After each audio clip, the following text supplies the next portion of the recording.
الحمدللہ رب العالمین والعاقبۃ للمتقین والصلاة والسلام علی اشرف الانبیاء وخاتم المرسلین نبینا محمد صلی اللہ علیہ وآلہ وسلم وعلی آلہ واصحابہ اجمعین۔ سوال و جواب کی آج ہماری چھٹی نشست ہے اور ہمارے پاس کچھ سوالات موجود ہیں اور ہمارے ساتھ موجود ہیں فضیلت الشیخ الدکتور عبداللہ عبدالحمید السعدی حفظہ اللہ۔ ہم شیخ حفظہ اللہ کو اپنے پروگرام میں خوش آمدید کہتے ہیں۔ سوالات کا آغاز کرتے ہیں۔ ہمارا پہلا سوال جو ہے یہ کویت سے ہے۔ کہتے ہیں کہ کوئی حج پر جانا چاہتا ہے، فیملی کے ساتھ، صاحب حیثیت ہے لیکن ابھی کچھ رقم کم پڑ رہی ہے، کیا قرض لے کر حج کر سکتے ہیں؟ اور اسی کے ساتھ یہ بھی انہوں نے پوچھا ہے کہ کیا شوہر پر بیوی کو حج کرانا فرض ہے؟ بسم اللہ الرحمن الرحیم، الحمدللہ رب العالمین، صلی اللہ علی نبینا محمد وعلی آلہ وصحبہ اجمعین۔ ہمارے بھائی کا سوال ہے، یہ ایک صاحب حیثیت ہیں، وہ فیملی کے ساتھ بیت اللہ کی زیارت کے لیے یعنی حج ادا کرنے کے لیے جانا چاہتے ہیں، لیکن فی الحال ان کے پاس پیسوں کی کچھ کمی ہے، تو کیا دوستوں سے قرض لے کے وہ حج کی ادائیگی کے لیے جا سکتے ہیں؟ محترم، جواب یہ ہے، اگر آپ یہ سمجھتے ہیں کہ حج سے فارغ ہونے کے بعد جب آپ اپنے ملک کویت واپس آئیں گے اور آسانی سے یہ قرضہ ادا کر سکیں گے تو پھر ایسا قرض لینے میں کوئی حرج نہیں۔ نیز جو آپ کو قرض دے رہا ہے وہ آپ کو اتنی مہلت دے کہ آپ حج بیت اللہ سے واپس آئیں، اس کے بعد ان کا قرض ادا کریں۔ دوسرا سوال محترم کا یہ ہے کہ کیا شوہر کے اوپر فرض ہے کہ بیوی کو اپنے مال سے حج بیت اللہ کے لیے اپنے ساتھ لے جائے، یا یہ کہ اپنے پیسے سے بیوی کو حج کرائے؟ فرض تو نہیں ہے، لیکن صلہ رحمی اور بیوی سے تعلق کی وجہ سے مناسب یہ ہے کہ انسان اپنی بیوی کو بھی حج بیت اللہ کے لیے اپنے ساتھ لے جائے، الا کہ اس کے پاس اتنا مال نہ ہو کہ اپنے ساتھ بیوی کو لے جا سکتا ہو۔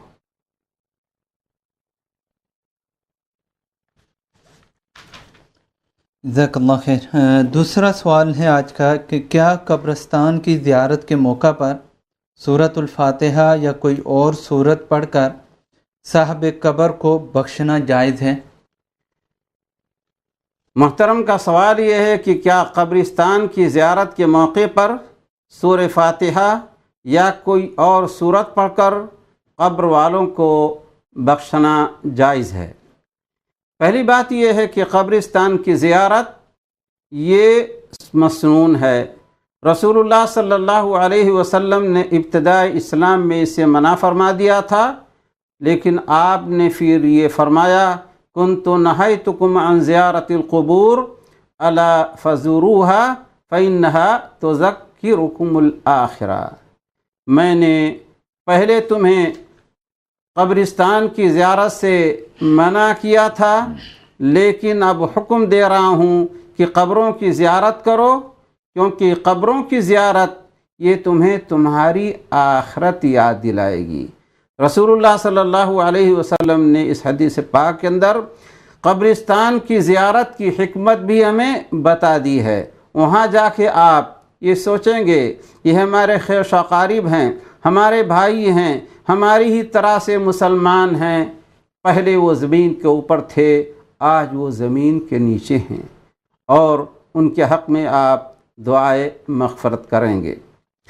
رسول اللہ صلی اللہ علیہ وسلم قبروں کی زیارت کے لیے تشریف لے جاتے اور قبر والوں کے حق میں آپ دعا بھی فرماتے تھے، نیز اپنے اصحاب کو بھی قبرستان کی زیارت کے موقع پر جو دعائیں پڑھی جاتی ہیں ان کی تعلیم دیتے۔ مثلاً یہ دعا السلام علیکم اہل الدیار من المؤمنین والمسلمین وإنا ان شاء اللہ بکم لاحقون نسأل اللہ لنا ولکم العافیہ۔ اس سے ہم نے یہ سمجھا کہ قبرستان کی زیارت کا مقصد ایک تو یہ ہے کہ آپ وہاں اپنی آخرت یاد کریں، دوسرے کی قبر والوں کے لیے آپ بخشش کی دعا کریں۔ رسول اللہ صلی اللہ علیہ وسلم سے یہ ثابت نہیں ہے کہ آپ نے قبرستان پر جا کر کوئی صورت یا مخصوص آیتیں پڑھ کر آپ نے قبر والوں کو بخشا ہو، حالانکہ آپ بار بار قبرستان کی زیارت کے لیے تشریف لے جاتے تھے۔ اگر یہ کوئی شرعی حکم ہوتا تو رسول اللہ صلی اللہ علیہ وسلم ضرور کرتے، نیز صحابہ کرام کو بھی اس کی تلقین کرتے۔ اور یہ جو کہا جاتا ہے کہ چلو قبرستان پر فاتحہ خوانی کر آئیں یا رسم میں قل ادا کر کے آ جائیں، یہ سارے کام بے بنیاد اور بدعت کے زمرے میں آتے ہیں۔ جب رسول اللہ صلی اللہ علیہ وسلم اور صحابہ کرام سے یہ ثابت نہیں کہ انہوں نے قبرستان پر سورہ فاتحہ یا سورہ اخلاص یا قرآن کی کوئی اور سورت یا آیت پڑھی ہو، تو یقیناً ہمارے لیے بھلائی اسی میں ہے کہ ہم رسول اللہ صلی اللہ علیہ وسلم کی سنت اور آپ کے طریقے کی اتباع کریں۔ خلاصہ یہ کہ قبرستان پر سورہ فاتحہ یا سورہ اخلاص یا کوئی اور سورت یا کوئی اور آیت، ان کے پڑھنے کا کوئی ثبوت نہیں ہے۔ جزاک اللہ خیر۔ آج کا ہمارا تیسرا سوال جو ہے اس کے 3 جز ہیں۔ پہلا ہے کہ مغرب کی اذان کے بعد نماز فرض سے پہلے تحیۃ المسجد پڑھنے کا کیا حکم ہے؟ تحیۃ المسجد کے لیے کوئی خاص وقت نہیں ہے۔ تحیۃ المسجد پڑھنے کا حکم دیا ہے رسول اللہ صلی اللہ علیہ وسلم نے، اس لیے تحیۃ المسجد یہ سنت مؤکدہ ہے۔ رسول اللہ صلی اللہ علیہ وسلم کا ارشاد ہے اذا دخل احدکم المسجد فلا یجلس حتی یصلی رکعتین، بخاری شریف اور مسلم شریف کی روایت ہے، اور ابو قتادہ الانصاری رضی اللہ تعالیٰ عنہ حدیث کے راوی ہیں۔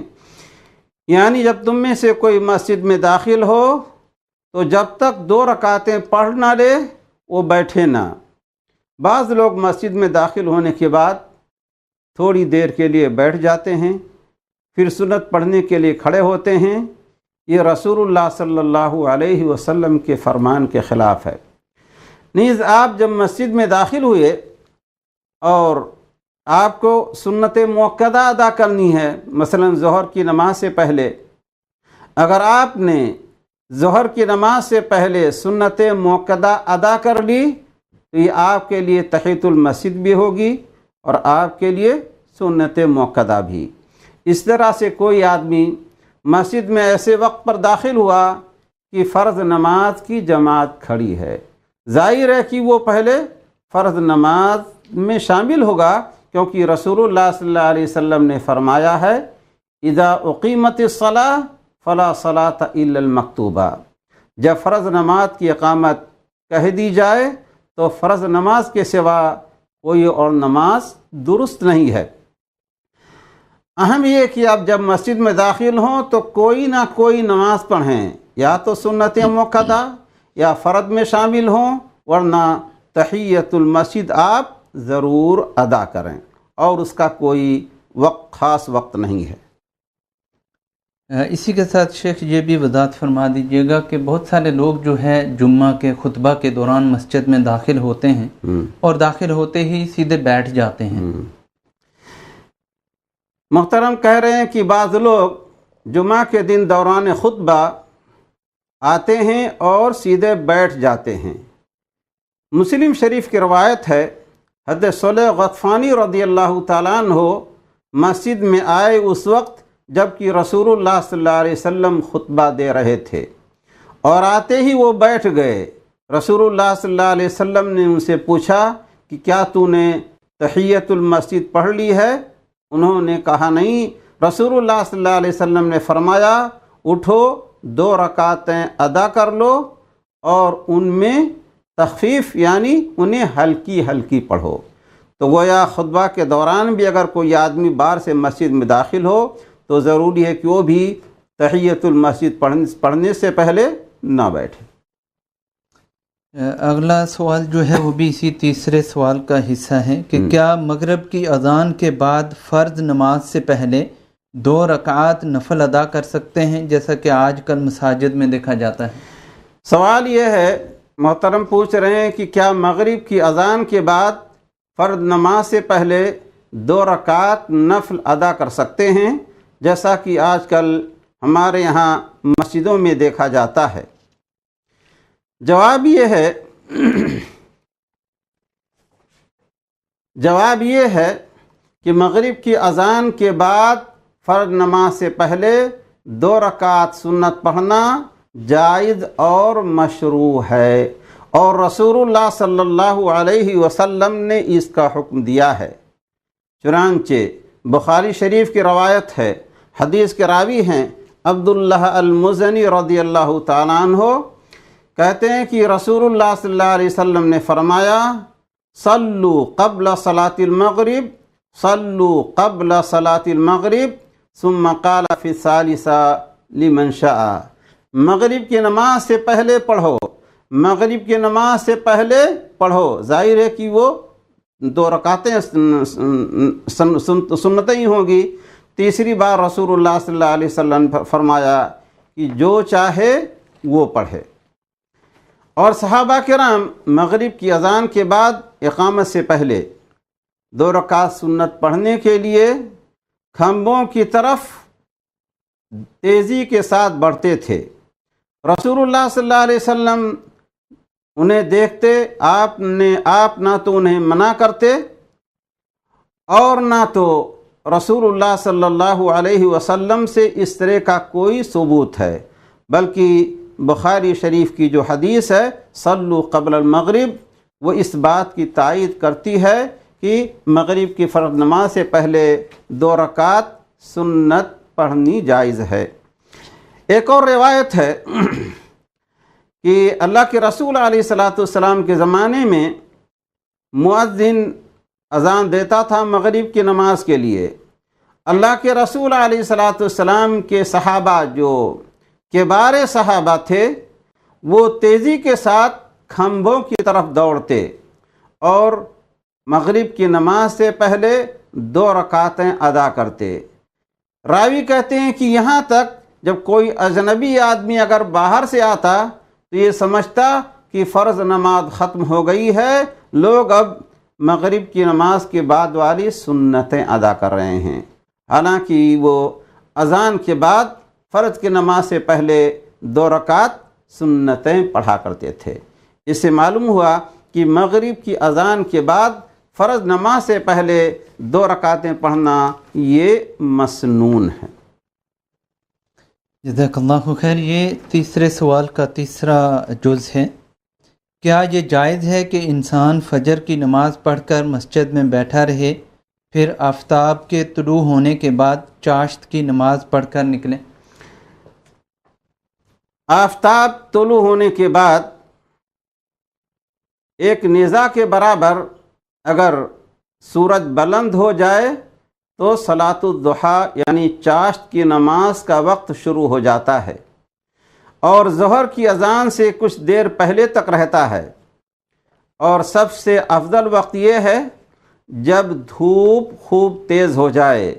رسول اللہ صلی اللہ علیہ وسلم کا ارشاد ہے، مسلم شریف کی روایت ہے، صلاۃ الاوابین حین ترمد الفصال، جب اونٹنی یا گائے کے بچوں کے پیر اور کھریں دھول میں گرم ہو جائیں تو اوابین کی نماز کا وقت ہوتا ہے۔ اوابین کی نماز سے مراد صلاۃ الضحیٰ ہے، یعنی صلاۃ الضحیٰ آفتاب کے نکلنے کے بعد، بلکہ ایک نیزہ کے برابر ہونے کے بعد سے لے کے ظہر کی اذان سے پہلے پہلے تک وقت رہتا ہے۔ اور یہ جو کہتے ہیں کہ مغرب کے بعد بعض لوگ صلاۃ الاوابین ادا کرتے ہیں، اس کا کوئی ثبوت نہیں ہے، بلکہ صلاۃ الاوابین رسول اللہ صلی اللہ علیہ وسلم کے فرمان کے مطابق، صلاۃ الاوابین رسول اللہ صلی اللہ علیہ وسلم کے فرمان کے مطابق صلاۃ الضحیٰ ہی ہے۔ صلاۃ الاوابین کے نام سے کوئی اور نماز مغرب کی نماز کے بعد نہیں ہے۔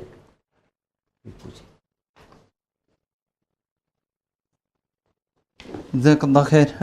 اگلا سوال ہے کہ رسول اللہ صلی اللہ علیہ وسلم کی قبر شریف کی زیارت کے موقع پر کوئی خاص درود ثابت ہیں؟ محترم سوال کر رہے ہیں کہ کیا رسول اللہ صلی اللہ علیہ وسلم کی قبر شریف کی زیارت کے موقع پر کوئی خاص درود ثابت ہے، اور کیا رسول اللہ صلی اللہ علیہ وسلم اپنے اوپر صلاۃ و سلام پڑھنے والے کو دیکھتے ہیں؟ نیز کیا رسول اللہ صلی اللہ علیہ وسلم نے کسی صحابی یا ولی سے مصافحہ کرنے کے لیے اپنا دست مبارک قبر شریف سے نکالا ہے؟ گویا اس سوال کی 3 شقیں ہوئیں۔ پہلی شق یہ ہے کہ کیا رسول اللہ صلی اللہ علیہ وسلم کی قبر شریف کی زیارت کے موقع پر کوئی خاص دعا ثابت ہے؟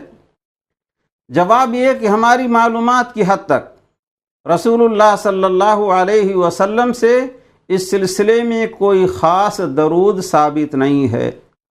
انسان کے لیے جائز ہے کہ قبر شریف کی زیارت کے موقع پر کہے الصلاۃ والسلام علیک یا رسول اللہ، بلکہ وہاں پر جو درود ابراہیمی ہے اگر موقع ہو تو انسان اسے بھی پڑھ لے، کوئی حرج نہیں۔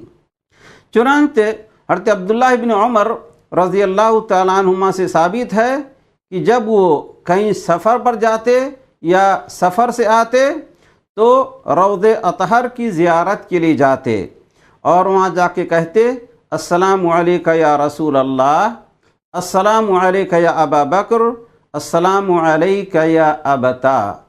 چونکہ رسول اللہ صلی اللہ علیہ وسلم کے ساتھ ہی شیخین بھی آرام فرما ہیں، اس لیے رسول اللہ صلی اللہ علیہ وسلم کو سلام کرنے کے بعد ابو بکر صدیق رضی اللہ تعالیٰ عنہ کو سلام کرتے اور اپنے والد عمر بن خطاب رضی اللہ تعالیٰ عنہ کو سلام کرتے اور کہتے السلام علیک یا ابتا، پھر وہ لوٹ جاتے۔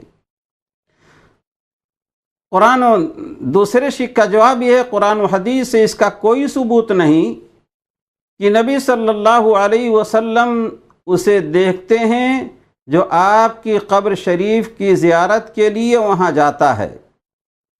نیز بعض لوگ جو یہ بیان کرتے ہیں کہ رسول اللہ صلی اللہ علیہ وسلم کا دست مبارک احمد رفاعی یا کسی اور صوفی کے لیے مصافحہ کی غرض سے نکلا، یہ فقط وہم ہے، اس کی کوئی حقیقت نہیں۔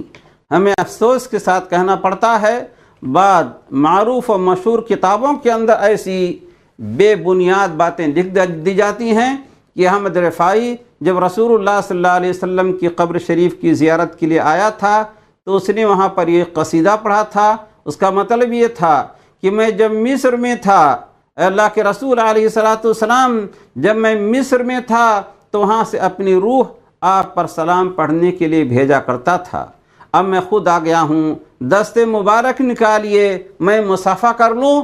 چنانچہ کہنے والے لکھنے والے نے لکھا ہے کہ رسول اللہ صلی اللہ علیہ وسلم کا دست مبارک نکلا، احمد رفاعی نے سلام مصافحہ کیا اور 90,000 لوگوں نے دست مبارک کی زیارت کی۔ یہ بالکل بے بنیاد بات ہے اور عقید توحید سے براہ راست یہ قصہ ٹکراتا بھی ہے، کیونکہ اس قصے کے شروع میں ہے کہ یا رسول اللہ صلی اللہ علیہ وسلم میں مصر سے اپنی روح آپ کے اوپر سلام پڑھنے کے لیے بھیجا کرتا تھا۔ روحوں کا مالک اللہ رب العالمین ہے، کسی کے بس میں نہیں ہے کہ اپنی روح کہیں پر سلام و کلام کے لیے بھیج سکے۔ اس لیے یہ بالکل بے بنیاد بات ہے، کہ رسولullah صلی اللہ علیہ وسلم کا دست مبارک کسی کے لیے نکلا تھا۔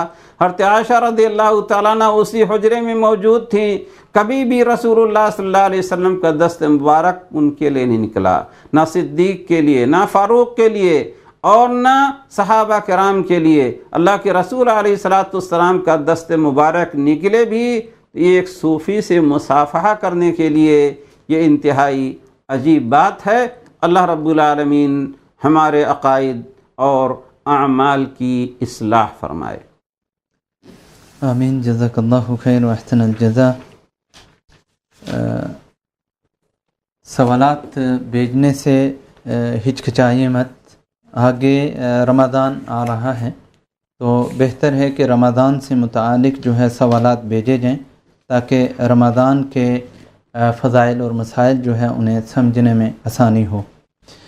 اس کے لیے ہمارا واٹس ایپ نمبر نوٹ فرما لیجیے گا 009733081981، اور ہمارا ای میل ہے info@alfurqanbahrain.org۔ اس کے ساتھ ہم آپ سے اجازت چاہتے ہیں، اگلی نشست تک کے لیے اللہ تعالیٰ سے دعا ہے کہ اللہ تعالیٰ ہمیں صحیح دین سیکھنے، اسے سمجھنے اور اس پر عمل کرنے کی توفیق عطا فرمائے۔ والسلام علیکم ورحمۃ اللہ وبرکاتہ۔